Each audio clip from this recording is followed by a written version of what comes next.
All right, we're going to roll right into my very dear friend Kellyanne Conway, herself former counselor to President Trump and a Fox News contributor. Kellyanne, welcome as always, lovey. I said Donald Trump right now is the best known, most politically powerful, and I believe, I don't care what his critics say, the most popular person on the planet Earth right now.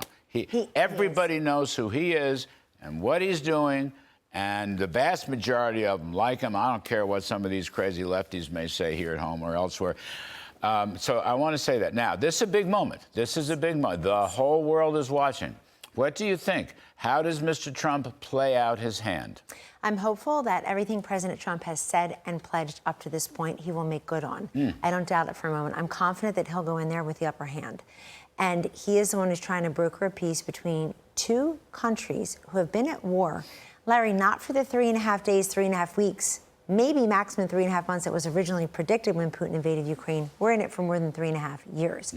What's in it for Vladimir Putin at this point? Sure, the president has said he's a killer.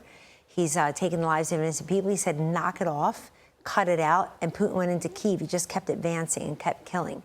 But really, what's in it for him at this point?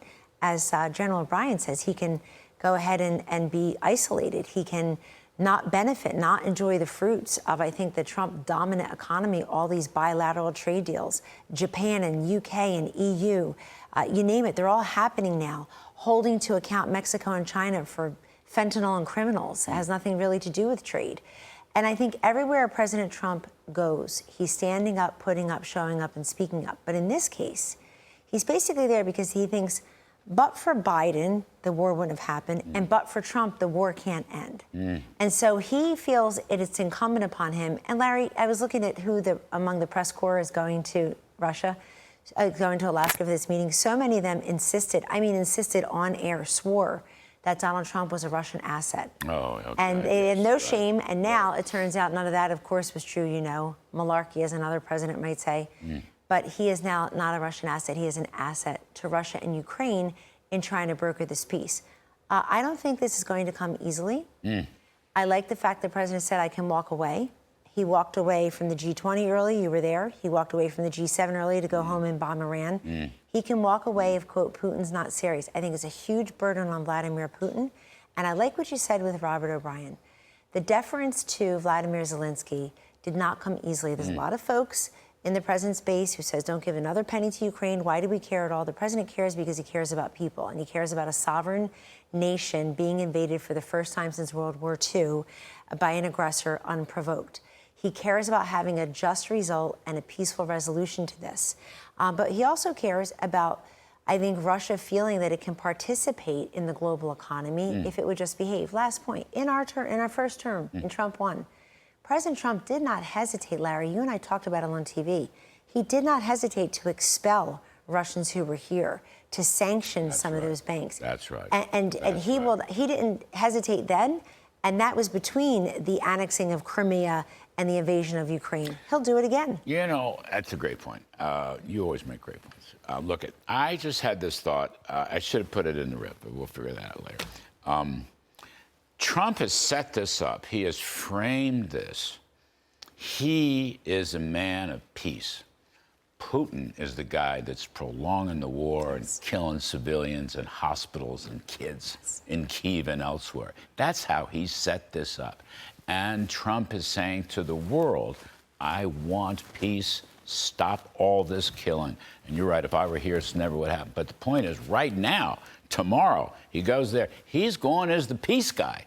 It's that other guy. It's that Russian guy who's the evil guy. He's the bad guy. Trump's the good guy. I like the way that's set up. The more I think about that, the more I really like that idea. Now, that's vintage Trump, right? He knows. It is. He knows how to manage.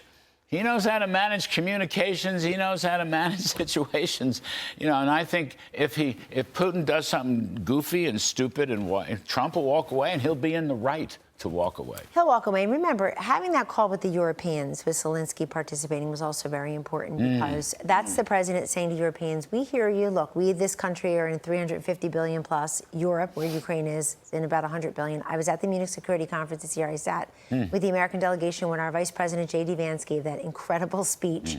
And many of the Europeans said, well, this isn't fair. Ukraine must be part of its fate. Well, no kidding. But enter Donald Trump. And not in February, 6 months later, at the right time, at the right place. He gave Putin a lot of chances to stop the killing. The other thing I would just like to say is Putin, I think it's telling that President Trump is bringing him to U.S. soil. Yes. I don't think that's a win for Putin at all. 100%. That's Donald Trump saying, you're coming to my turf, my field, my rules. I'm the guy who's brokering it. And he is. I think Trump, honestly, I think President Trump holds all the cards here. And there are many countries, I believe, where Vladimir Putin could not land on their soil, lest he be arrested for kidnapping Ukrainian children. Oh boy, that's another. I'm very hopeful here, Larry. He did it with Cambodia and Thailand, Armenia and Azerbaijan. He's doing it in Israel. The wind is at his back, and the direct foreign investment that we get along with everything. Look at these deals. It's like Trump is nearly at peace with the rest of the world. Putin's not at peace with anybody right now. Nobody likes the guy. He's the evil guy. Trump's the good guy. I just love those odds. And gosh, I think Trump has just set this up so beautifully. Whether it's the streets of D.C., look at the corridors of Capitol Hill. Let's go there right now. Absolutely. Trump's laying down law and order in the streets of D.C. and even the liberals who live there admit, even the ones that don't like him, admit that crime's a problem in Washington, He got about 4 or 5% of the vote there. I live there. I live in the heart of D.C. I love it. It's another big win for Trump. This is just a phenomenal win for Trump. Along with Janine Pirro and Pam Bondi and these other leaders who are unafraid to take bold action. Larry, we've been told for years that D.C. needs statehood. D.C. needs 2 more senators. D.C. needs to be treated fairly. The people who live there want to be treated fairly. And these simple quality of life issues that he won on, capturing that cultural zeitgeist. You know what? He's not using more taxpayer dollars. He's using bulldozers. He's getting rid of, and by the way, if you really care about homeless people, the left says they do, they don't. If you care about them, you don't give them bigger tents. You give them opportunity, the mental, medical attention they need. That's right. And you give them some opportunity like the rest of us want. But this is just one of many things where the wind is at Trump's back. And it's causation, not coincidence. This guy has made his own. You wouldn't want it. You wouldn't want it. He's going there at exactly the right time. Okay, it may be providential too. He's going there at the top of his game. And I'm just saying, Putin, beware. Trump will get it done. Everything's coming up Trump everywhere. Kellyanne all at once. Conway, the best of the best. All right, thank you, my love. Appreciate it.